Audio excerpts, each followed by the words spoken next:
The rain drummed softly against the window, a relentless patter that mimicked the unease brewing inside Ethan.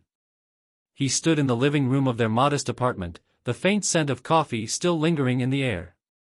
The clock ticked on the wall, its sound a metronome to the growing tension in his chest. He had just returned from a long day at work, an evening meeting that dragged on until dusk. He had expected to find Sophia curled up on the couch, immersed in a book or lost in thought, but the silence that greeted him was unnerving. "Hey, Soph," he called, stepping further into the apartment. "You in here?" No response. He frowned, a sense of dread creeping in. The bedroom door was slightly ajar, and it was through that door that he heard it, a muffled sound, a laugh that was not hers.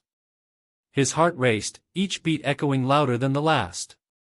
He edged closer, the floorboards creaking underfoot in a symphony of ominous foreboding. His hand trembled as he pushed the door open, the hinges groaning in protest. The sight that met him was a nightmare freshly painted in vivid colors. Sophia lay tangled in sheets with another man, their bodies bare and glistening, laughter spilling into the air like shards of glass. "Ethan!"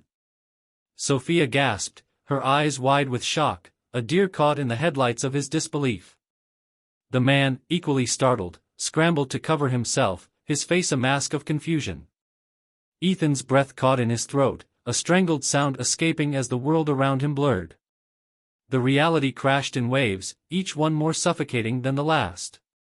"Ethan," Sophia stammered, sitting up, the sheets slipping from her shoulders. "Save it," he snapped, his voice low and dangerous. "What the hell is this?" The man shifted uncomfortably, glancing between them, and finally found his voice. "Look, man, Shut up!" Ethan shouted, the anger boiling over. "This isn't about you." Sophia's pale face twisted in horror. "Ethan, please, let me explain." "Explain?" Ethan scoffed, his fists clenching at his sides. "What could possibly justify this? What could you possibly say that would make this okay?" Her eyes glistened with tears, the truth hanging heavily in the air. "I never meant for you to find out like this. I was going to tell you." "Tell me what?" "That you've been sleeping with someone else?" He stepped further into the room, his heart pounding as if trying to escape his chest. "What happened to us, Sophia?"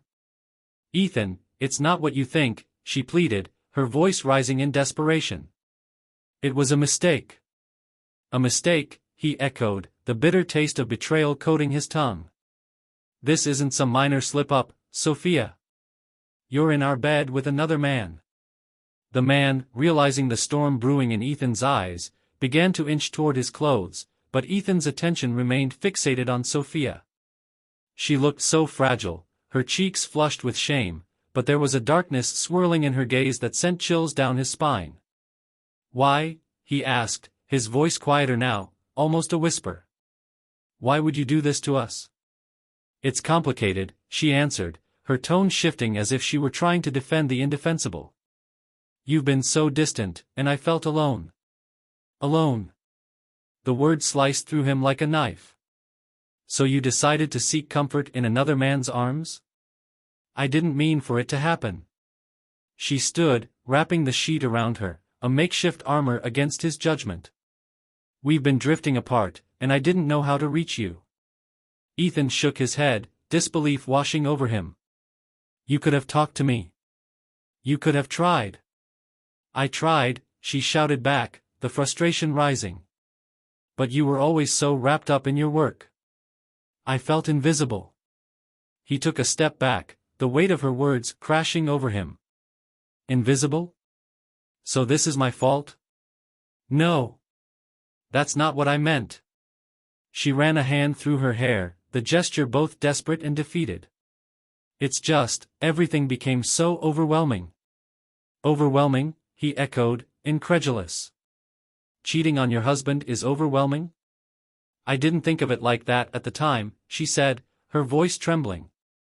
"It just happened. Just happened." The words hung in the air, heavy and toxic.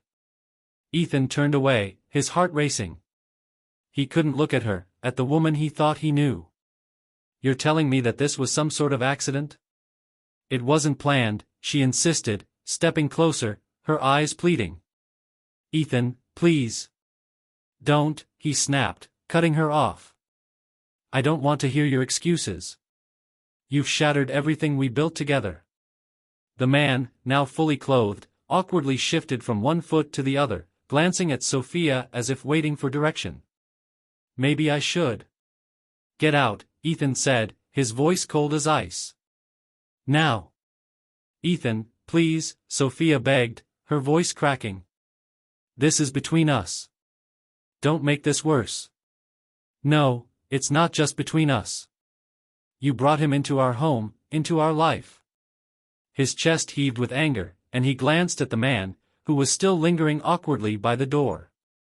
You heard me. Get out. The man hesitated, then nodded slightly and slipped past Ethan, muttering an apology as he left. The door clicked shut behind him, leaving Ethan and Sophia in a suffocating silence.